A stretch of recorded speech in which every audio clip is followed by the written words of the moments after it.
Bismillahirrahmanirrahim. Assalamualaikum warahmatullahi wabarakatuh.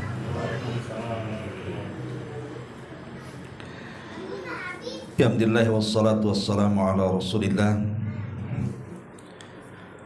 wa ala alihi wa sahbihi wa mawalah wa la hawla wa la quwata illa billahi wa ba'du. Alhamdulillah, segala puja dan puji hanya milik Allah subhanahu wa ta'ala. Salawat dan juga salam kita hadiahkan kepada Rasul kita Nabi besar Muhammad sallallahu alaihi wa ala alihi wasallam. Ma'asyiral muslimin wal muslimat rahimakumullah.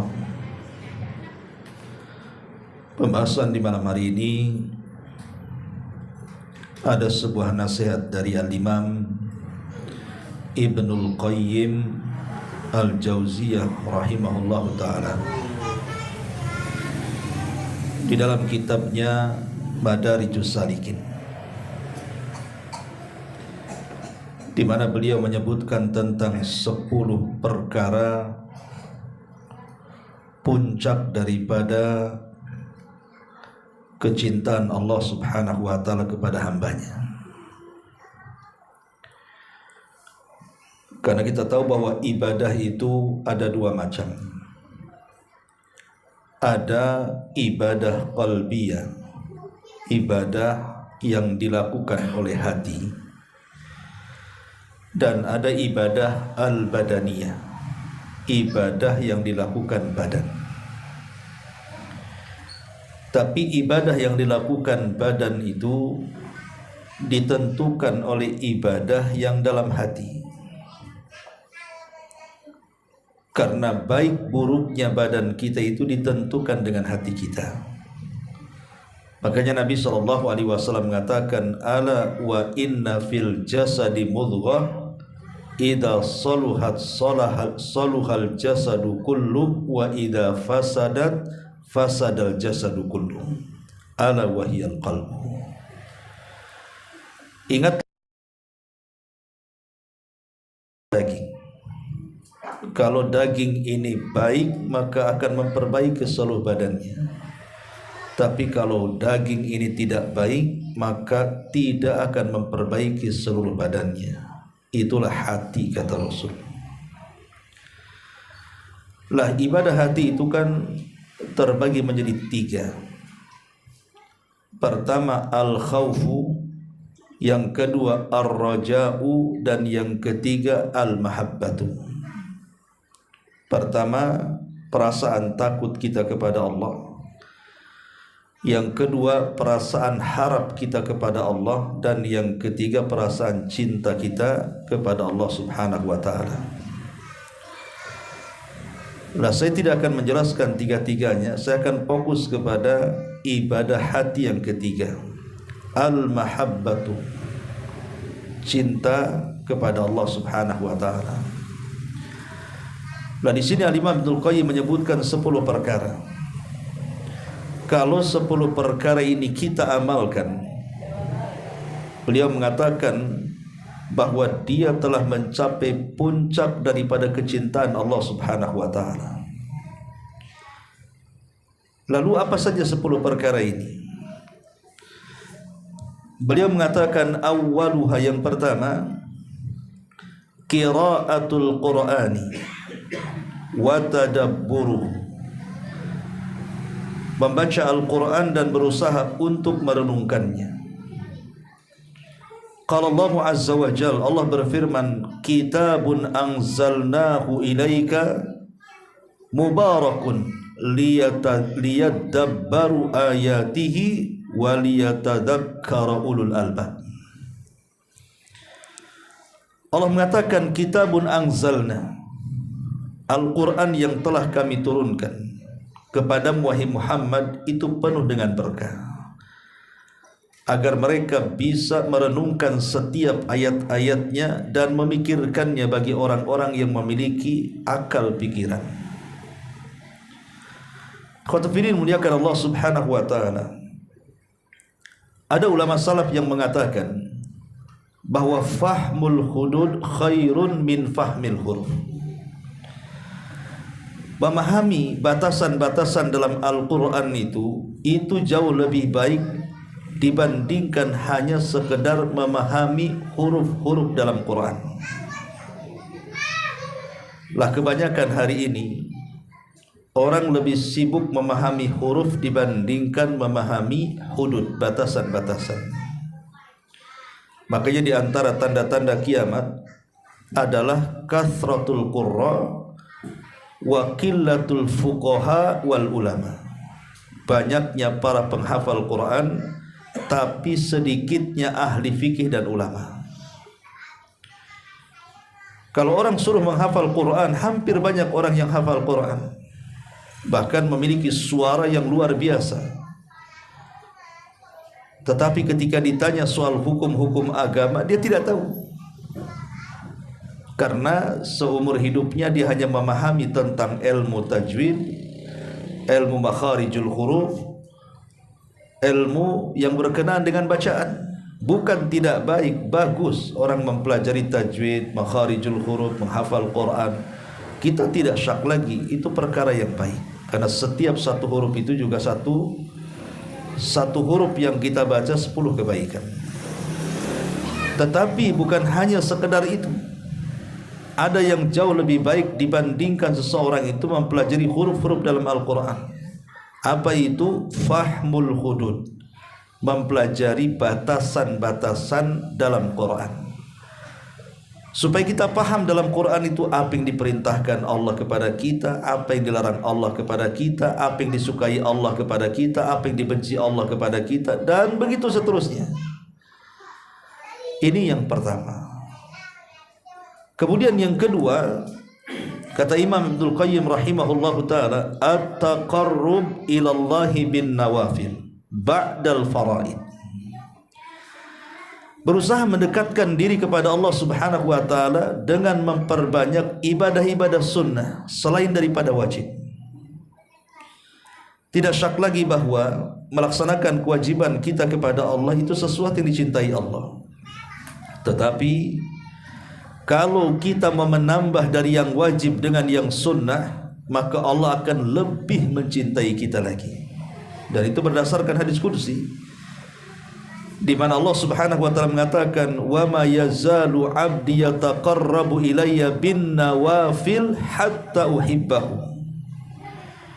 Ketika seorang hamba itu senantiasa menambah dari yang wajib dengan yang sunnah-sunnahnya, maka lama-lama aku akan terus mencintai dirinya. Dan apabila aku mencintai dirinya, kata Allah, fa idza ahbabtuhu, kalau aku sudah cinta dengan orang ini, kuntu sam'ahu alladhi yasma'u bi, wa basarahu alladhi yubsiru bi, wa yadahu allati yamtishu biha, wa rijlahu alladhi yamshi biha, wa idza sa'alani fa'utiyah, wa in ista'adzani lau'idzanna. Allah Subhanahu wa taala mengatakan, kalau betul-betul aku sudah cinta dengan hamba ini, maka aku akan menjadi penglihatannya di mana dia melihat dengannya. Aku akan menjadi pendengarannya di mana dia mendengar dengannya.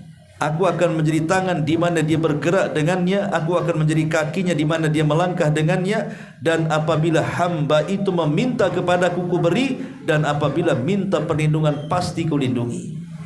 Lihat, orang yang melakukan perkara sunnah setelah melaksanakan perkara yang wajib, maka itu alamat dari alamat auliaullah. Berarti dia telah mengarah kepada wali-wali Allah. Sebab di masyarakat ini kadang-kadang membatasi wali itu dengan orang-orang tertentu. Padahal siapapun bisa menjadi wali Allah. Lah salah satu syaratnya menjadi wali Allah adalah orang-orang yang terus-menerus melaksanakan yang sunnah setelah melaksanakan yang wajib. Maka lama-lama kita akan menjadi wali-wali Allah Subhanahu wa ta'ala, yang Allah katakan, ala inna awliya Allah la khawfun alaihim wa lahum yahzanun. Ingatlah wali-wali Allah itu mereka yang tidak ada perasaan takut dan kekhawatiran dalam hidupnya. Ini yang kedua. Yang ketiga, dawamu dzikrillahi azza wa jal ala kulli halin bil qalbi wal lisan.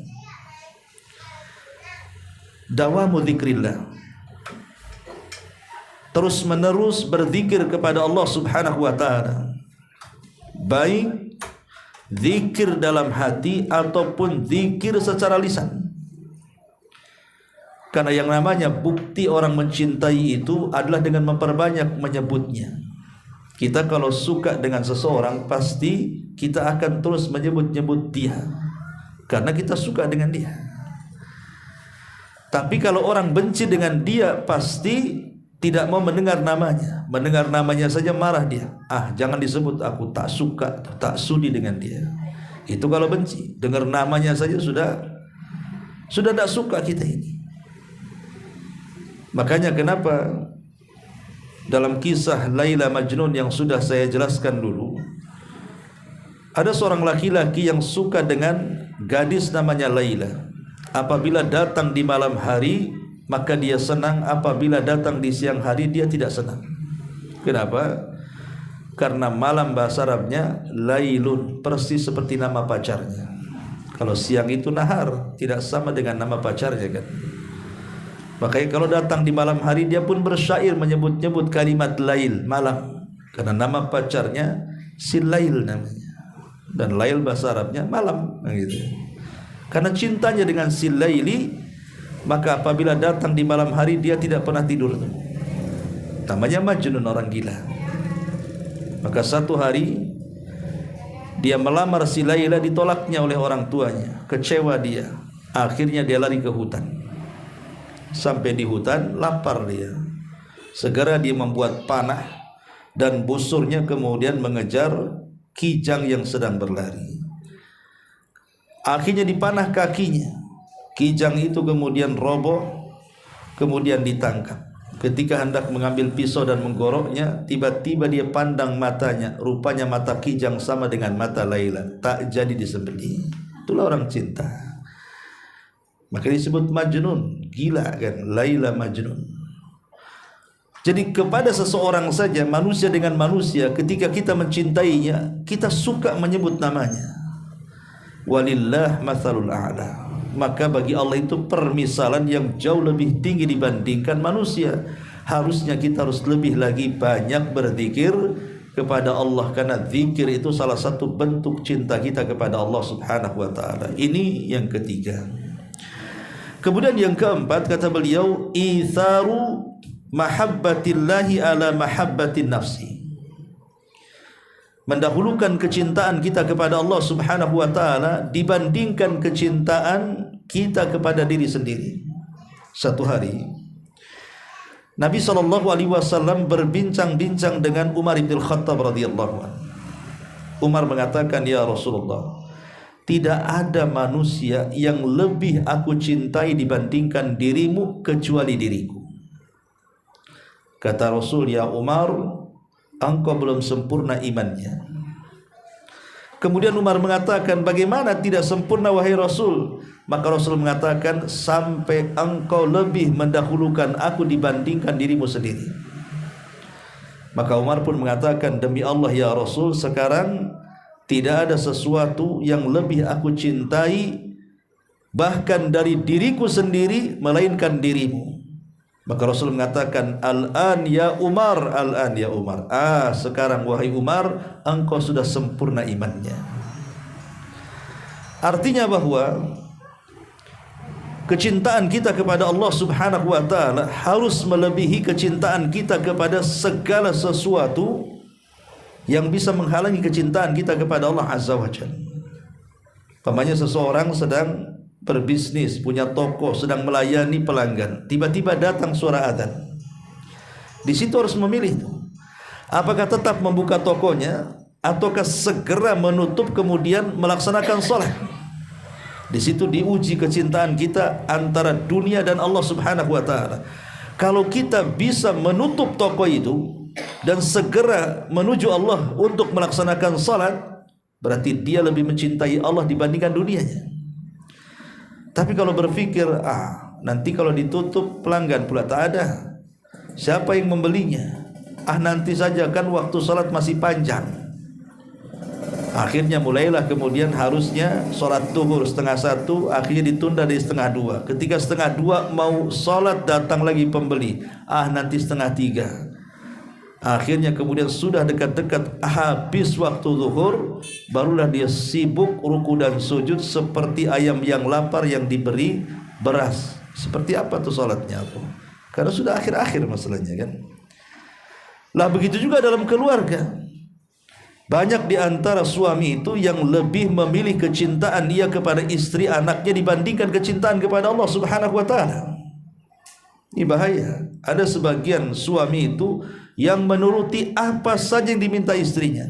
Apa yang diminta istrinya itu syar'i atau tidak syar'i, maksiat ataukah taat. Atau mungkin sebaliknya, ada istri terlampau cinta dengan suami, walaupun suami melakukan maksiat dan tidak taat kepada Allah, tetap saja dia cinta kepada suaminya. Lah ini kita diuji dalam kehidupan dunia ini antara cinta kita kepada Allah dan kepada syahwat kita. Maka yang keempat adalah dahulukan kecintaan kepada Allah dibandingkan kepada diri sendiri. Kemudian yang kelima, kata Imam Ibnul Qayyim, mutala'atul qalbi li asma'illahi wa sifatihi wa musyahadatuha wa taqallubuhu fi riyadi hadhil ma'rifati wa kadzalika an-nadharu fil kauni rabbana ma khalaqta hadza batilan subhanaka faqina adzaban nar. Yang kelima, kata Imam Ibnul Qayyim, hendaklah hati ini senantiasa mutala'ah, menyingkap rahasia di balik nama-nama Allah dan sifat-sifatnya, dan berusaha untuk menyaksikannya dalam kehidupan kita, dan berusaha untuk melihat alam semesta dan kebesarannya, bahwa Allah sudah berfirman, ya Rabb kami, engkau menciptakan ini semua tidak sia-sia. Ulama mengatakan semakin kuat kita ini mengenal nama-nama Allah dan sifat-sifatnya, maka semakin kenal siapa Rabb kita. Antum kalau tidak kenal nama saya, tidak kenal sifat-sifat saya, pasti tidak dekat dengan saya. Itu manusia kan. Oh, saya kenal dengan orang itu, saya kenal siapa dia, bapaknya siapa, anaknya siapa, istrinya siapa, wataknya kayak apa, saya kenal. Berarti kenal betul dengan dia ya. Kalau sesama manusia saja, ketika kita mengenal sesama manusia dengan cara mengenal namanya, watak-wataknya, sifat-sifatnya, dan begitu seterusnya, berarti kita kenal dengan dia seperti suami istri yang sudah lama. Pasti lama-lama kan kenal sifat-sifatnya, watak-wataknya, karena sudah lama bergaul dengan istri kita kan. Maka begitu juga walillahi matsalul a'la. Semakin dalam kita mengenal nama-nama Allah, semakin dalam kita mengenal sifat-sifat Allah, maka semakin mengenal siapa Allah Subhanahu wa taala sebenarnya. Dan kalau semakin mengenal Allah dengan mengenal nama-nama dan sifat-sifatnya, semakin yakin dan semakin bersemangat untuk beribadah kepada Allah Azza wa Jalla. Maka pelajari nama-nama Allah dan sifat-sifatnya. Karena mempelajari nama-nama Allah itu akan baik bagi kehidupan kita. Nama Allah itu kan ada dua, ada namanya Ismu Al-Jalalah, ada namanya Ismul Jamalah. Ismul Jalalah itu artinya nama Allah yang menunjukkan keagungan kebesarannya, itu namanya Jalalah. Ada yang kedua Ismul Jamalah, nama Allah yang sifatnya keindahan, kelembutan. Lah ulama akidah mengatakan, kalau kita mempelajari nama-nama Allah yang sifatnya Ismul Jalalah, nama Allah yang merupakan keagungan dan kebesaran Allah, maka sifatilah diri kita kebalikan daripada sifat Allah. Ketika Allah disebut mutakabbir, Allah itu zat yang maha sombong, maka jadilah kebalikannya. Kita ini rendah diri dan rendah hati.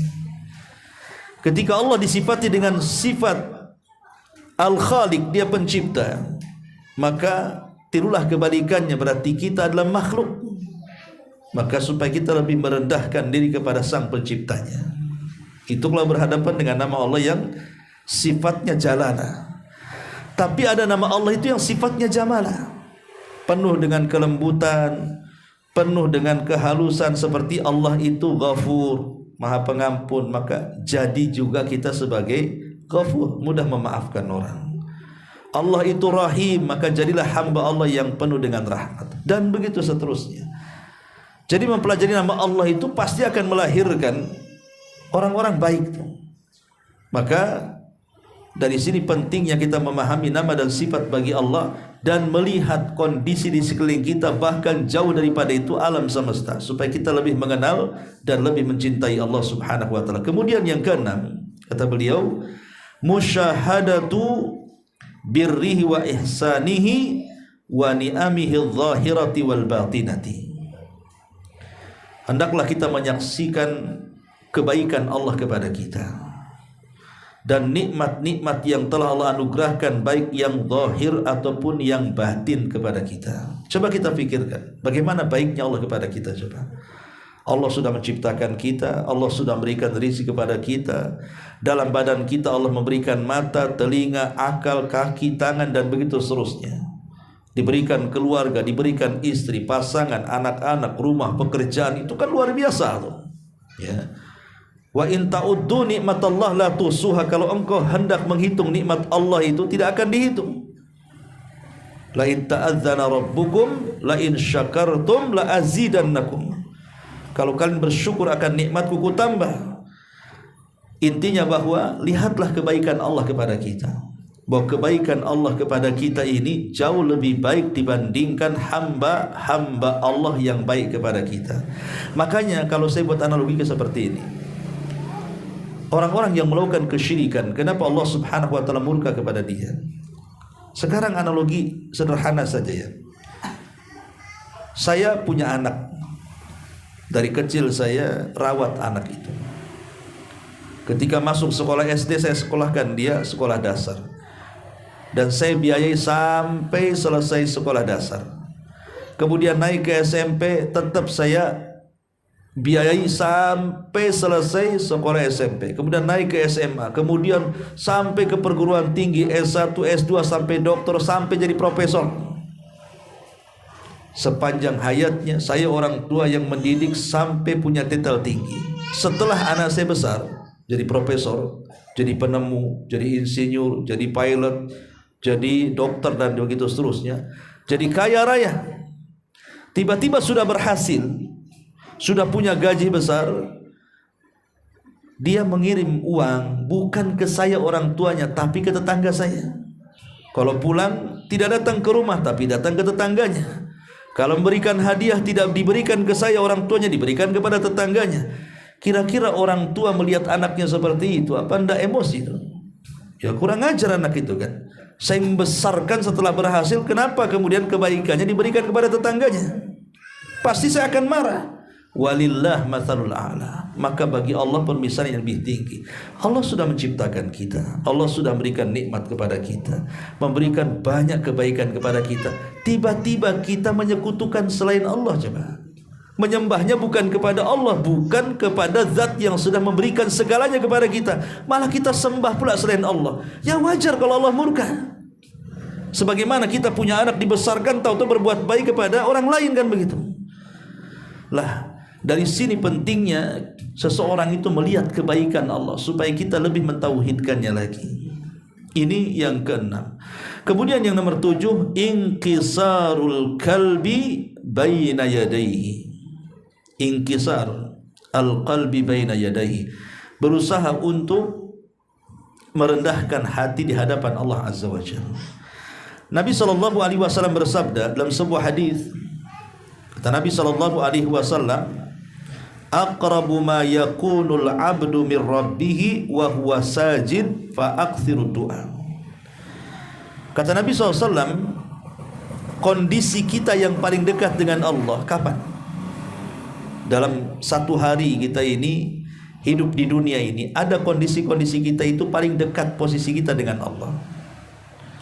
Dan itu kapan? Kata Nabi SAW, aqrabu ma yakunul abdu baina rabbihi wa huwa sajid. Kata Nabi SAW, yang paling dekat seorang hamba dengan Allah Subhanahu wa ta'ala adalah ketika posisi dia sedang sujud. Itulah posisi dekatnya kita dengan Allah. Kemudian Rasul mengatakan, disitulah perbanyak oleh kalian doa.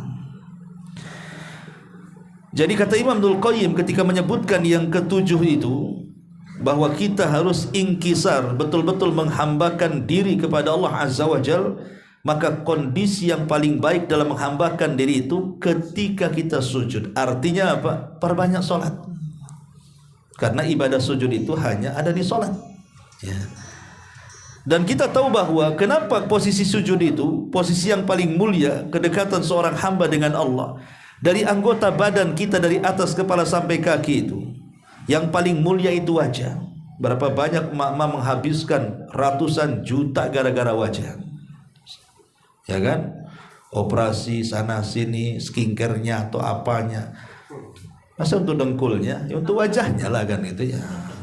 Semua lipstik untuk wajah, bedak untuk wajah, beli kacamata untuk wajah, semua untuk wajah. Karena itu bagian yang paling mulia wajah itu. Makanya kenapa jangan memukul wajah. Kata Nabi SAW, la tadribil wajah, jangan kau pukul wajah. Jangan lagi wajah manusia, wajah binatang saja kita tidak boleh memukulnya, apalagi wajah manusia. Lah wajah yang sangat mulia, yang dimuliakan semua manusia, yang sudah menghabiskan uang untuk merawatnya, tiba-tiba diletakkan di tempat yang paling hina, yang setiap hari diinjak-injak tempat itu. Ini lantai ini tempat hina karena kita injak-injak, tapi ketika sholat wajah kita pula diletakkan di situ. Artinya meletakkan sesuatu yang mulia di tempat yang hina dalam rangka apa? Merendahkan diri kepada Allah Subhanahu wa taala. Makanya lihat kalau ada orang minta maaf sampai sujud-sujud itu menunjukkan dia memang sudah tidak bisa apa-apa lagi dengan kita kan. Tapi itu salah, tidak boleh kita sujud kepada manusia. Hatta seorang anak sujud kepada orang tuanya saja tidak boleh. Bukankah Rasul yang mengatakan ketika Rasul sedang berjalan di ganggang kota Madinah, tiba-tiba kemudian ada unta mengejar dia. Setelah di hadapannya tiba-tiba unta itu sujud, maka Rasul mengusap unta itu kemudian mengatakan, siapa pemilik unta ini? Man sahib hadal jamal, siapa pemilik unta ini? Faja'a fatan minal ansar, datanglah anak muda dari Ansar mengatakan, saya wahai Rasul. Maka Rasul marah dan mengatakan, lihat untamu katanya. Dia lari mengejar aku, kemudian dia laporan kepadaku bahwa engkau hanya pandai membuat bekerja tapi tidak pandai mensejahterakannya. Lihat untamu menangis, keletihan, kecapean. Bertakwalah kepada Allah, kata Rasul. Kemudian para sahabat yang menyaksikan, kok ada unta sujud di hadapan Nabi. Mereka mengatakan, ya Rasulullah, unta itu tidak berakal. Kenapa dia sujud kepadamu? Harusnya kami yang berakal sujud kepadamu, kata para sahabat. Oh, kata Rasul, jangan. Lau amur an yasjuda ahadun li ahadin la amartul mar'ata an tasjuda li zawjiha li idhami haqqihi. Kata Nabi SAW, jangan, kalau seandainya Allah perintahkan aku kepada manusia agar manusia sujud kepada manusia yang lainnya, maka yang aku perintahkanlah seorang istri sujud kepada suaminya karena besarnya haknya. Tapi itu pun tidak aku anjurkan. Antum pernah melihat ada orang sujud-sujud kan? Tidak boleh. Sujud ruku itu diberikan kepada Allah, tidak boleh sujud kepada manusia. Bahkan ada sebagian pesantren kadang-kadang didoktrin gurunya, ulamanya gitu ya, sampai harus sujud-sujud di kaki. Siapa anda dengan Nabi SAW? Tidak ada satupun sahabat yang sujud di hadapan Nabi. Masyaallah muslimin yang dimuliakan Allah Azza wa Jalla. Intinya bahwa yang nomor 7, inkisar al-qalbi baina yadai. Artinya tundukkan hati kita ini kepada Allah saat sujud.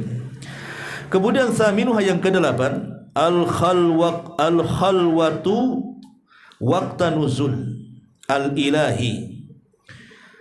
Berusaha untuk berkhalwat. Berkhalwat itu bersendirian. Kapan? Di waktu turunnya Allah Subhanahu wa ta'ala. Wa tilawatu kitabihi thumma khutima dzalika bil istighfar. Kemudian berusaha membaca kitab Allah dan akhirilah malam itu dengan istighfar. Jadi yang ke-8 artinya kita berkhalwat. Berkhalwat itu berdua-duaan. Dengan siapa berdua-duaan? Dengan Allah. Kapan itu? Waktan nuzul, ketika Allah turun. Kapan turunnya Allah? Di sepertiga malam akhir. Bangun di situ, bermunajat dengan Allah, berasik-asik berduaan dengan Allah. Salat, setelah salat baca Quran, setelah baca Quran berdoa, setelah berdoa istighfar. Itulah 4 amalan yang sangat dianjurkan di sepertiga malam akhir. Pertama tahajud, setelah tahajud kemudian berzikir dan membaca Quran. Kemudian setelah berzikir dan membaca Quran, kemudian berdoa. Setelah berdoa, bacalah istighfar. Nabi SAW bersabda, yanzilu rabbuna ila sama'id dunya fi kulli thuluthil lailil akhir wa dhalika kulla lailatin. Faqala Allah azza wa jalla li ibadihi man yad'uni fa astajiba lah wa man yas'aluni fa utiyah wa man yastaghfiruni fa aghfir lah. Rasul mengatakan Allah itu turun pada sepertiga malam akhir ke langit dunia, dan itu setiap malam. Kemudian Allah mengatakan kepada hamba-hambanya, hei hamba-hambaku, siapa yang berdoa ku kabulkan. Hei hamba-hambaku, siapa yang minta ku kasih. Hei hamba-hambaku, siapa yang beristighfar ku ampuni dosa-dosanya. Maka siapa yang menghidupkan malam dengan tahajud, dengan zikir, dengan baca Quran, dengan doa dan istighfar, maka dia telah memberkahi kehidupannya.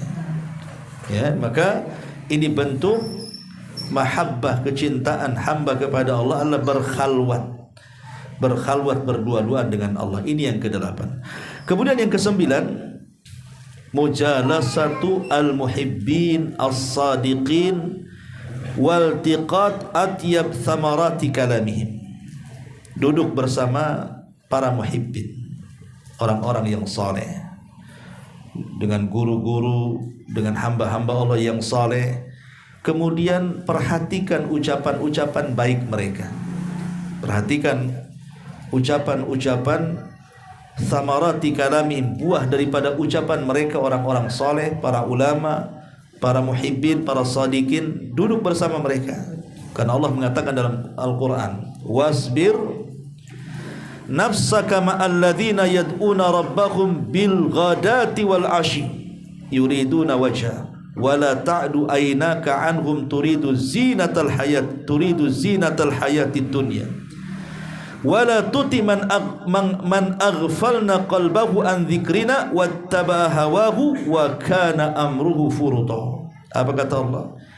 Bersabarlah engkau wahai Muhammad bersama orang-orang yang menyeru Rabbnya di waktu pagi dan petang dengan mengharap keridhaan Allah.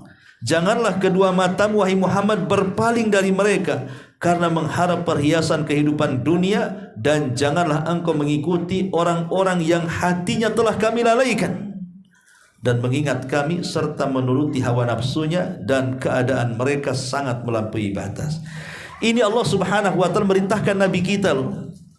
Ya, memang asbab nuzulnya ayat ini adalah perintah Allah kepada Nabi kita. Jangan meninggalkan para sahabat yang mereka itu miskin, para budak, tapi mereka dekat dengan Allah. Dibandingkan kau mengejar mereka tetua-tetua, para sadatu Quraisy, para orang-orang besar Quraisy, belum tentu mereka itu masuk Islam. Ya. Karena kan ketika Nabi SAW mendakwahi para pemimpin Quraisy itu harapannya kalau satu mereka beriman maka akan membawa kabilahnya. Itu cara berpikir Nabi. Tapi Allah berbeda. Ketika datang Abdullah ibn Ummi Maktum, kemudian hendak masuk Islam, dicuekin Nabi. Padahal sudah jelas ingin masuk Islam, gara-gara dia buta. Sementara yang tidak jelas-jelas masuk Islam terus dihadapi Nabi. Turun ayat abasa wa tawalla an ja'ahul a'ma. Turun surah Abasa.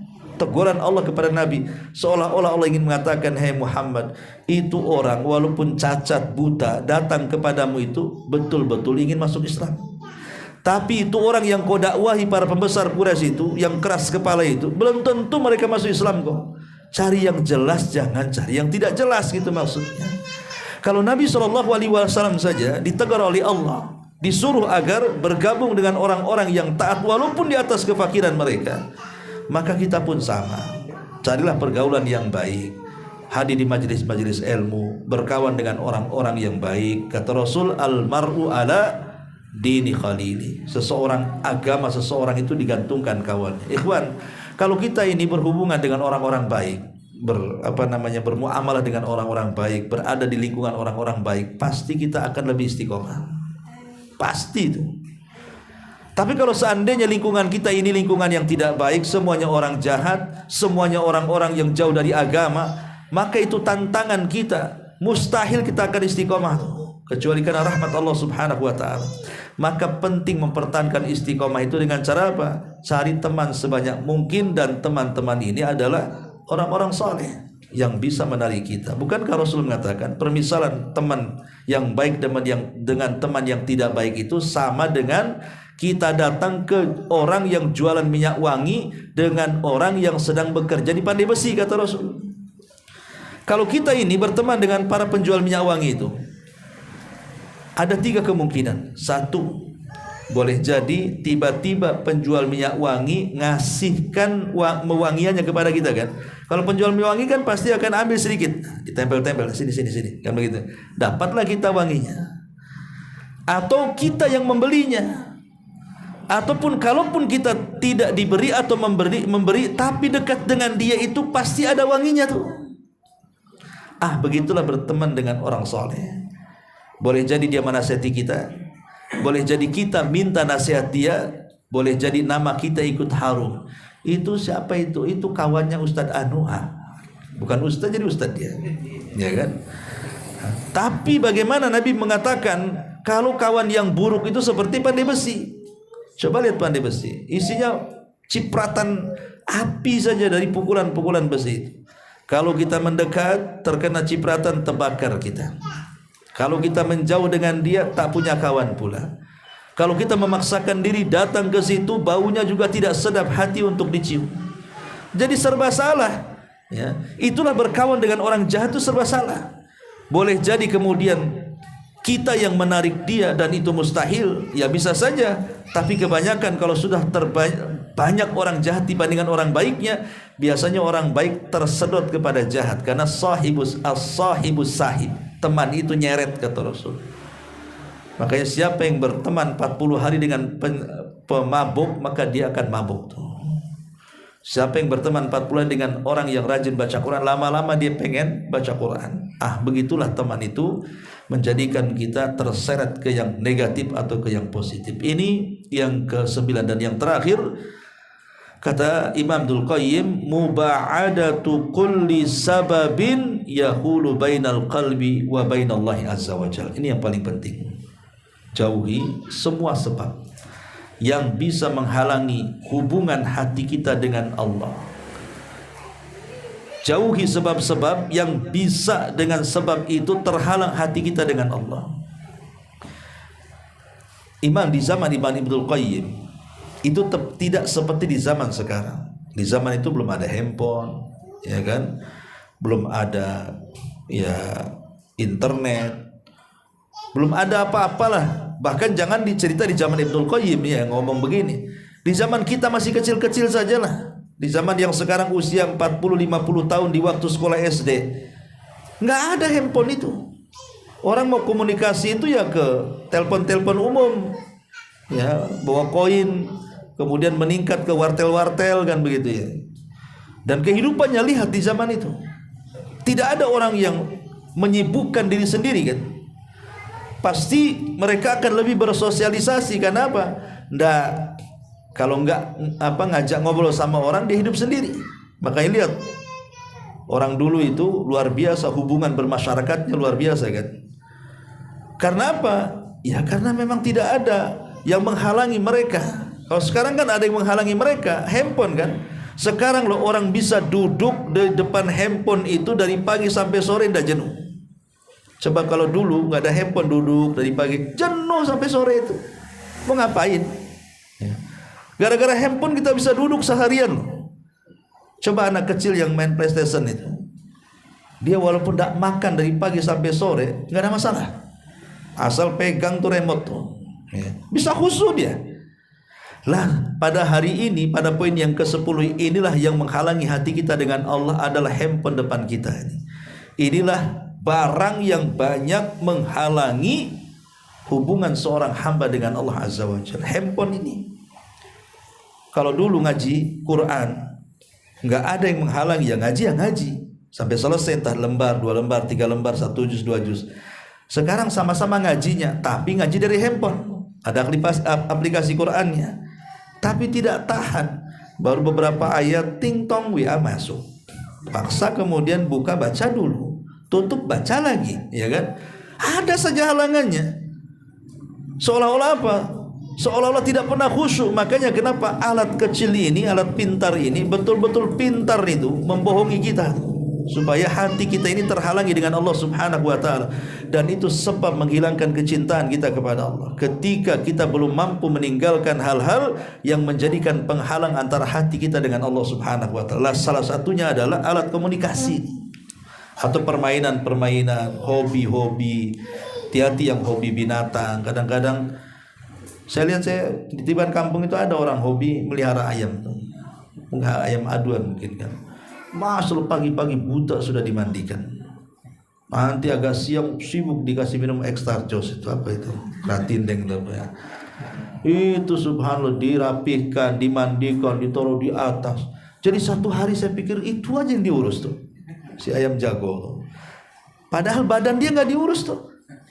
Jadi aneh, harusnya ayam yang bau, ini terbalik, dia yang bau. Ayamnya yang wangi kan itu ya.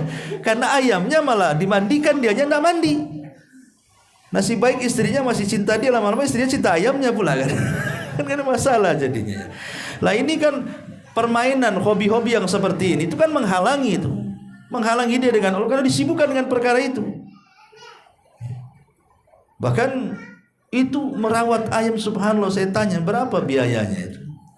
Itu bukan kecil tuh biayanya. Sampai dikasih jamu kan, kasih telur ayam, kasih apa, ada jamunya sendiri mereka itu. Subhanallah, padahal kalau seandainya digoreng ayam itu selesai sebenarnya. Kan gitu ya. Coba, naudzubillah, itulah perkara-perkara yang bisa menghalangi antara dia dengan Allah Subhanahu wa taala. Internet, hobi-hobi, permainan, jalan-jalan ke sana kemari. Itulah yang menghalangi kita dekat dengan Allah Subhanahu wa taala. Lah kata Imam Ibnul Qayyim, ini 10 perkara ini kalau kita bisa amalkan, maka kita akan mendapatkan puncak dari mahabbah, kecintaan Allah kepada kita. Wallahu a'lam bishawab. Inilah nasihat yang indah dari beliau Al-Imam Ibnul Qayyim Al-Jauziyah dalam kitabnya Madarijus Salikin fi Iyyaka na'bud wa iyyaka nasta'in. Wallahu a'lam bishawab. Mudah-mudahan ada manfaatnya. Subhanallah bihamdika asyhadu an la ilaha illa anta astaghfiruka wa atubu ilaik. Allahu taala alam. Assalamualaikum.